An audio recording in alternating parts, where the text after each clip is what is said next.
Seanca gjyqësore për zhdukjen dhe rrëmbimin e Jan Prengës është shtyr për në datën 21 maj, ku të pandehur janë Dritan Ergjepi dhe të tjerë persona që dyshohet se janë të përfshirë në këtë ngjarje.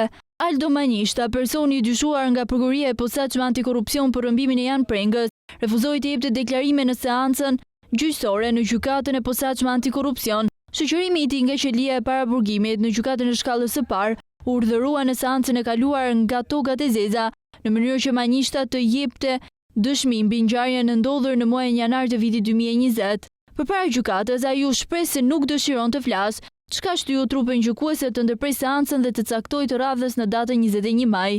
Në seancën e kaluar në Gjykatën e Posaçme Antikorrupsion dëshmoi dhe Dritan Ergjepi, i cili u ekstradua pak kohë më parë në Shqipëri për llogari të këtij procesi gjyqësor. Ndryshe nga Manishta, Ergjepi dha shpjegime duke thënë se ai nuk ka asnjë lidhje me rrëmbimin dhe zhdukjen e shtetasit Jan Prenga dhe madje mohoi të ketë njohje me familjarët e tij apo me të pandehurit në këtë proces. Më datën 21 maj, mbrojtësit ligjor do të bëjnë kundërshtimet e tyre mbi provat e reja të depozituara nga prokurorët Elida Kaçkini dhe Behar Dibra, lidhur me komunikimet në aplikacionin Sky ECC. Sipas organit të akuzës, nga autoritetet e huaja kanë ardhur bisedat e zbërthyera me Saltin Hajrit e Dritan Ergjepit, të cilat janë me rëndësi për këtë proces, pasi flitet për ngjarjen e janarit të vitit 2020.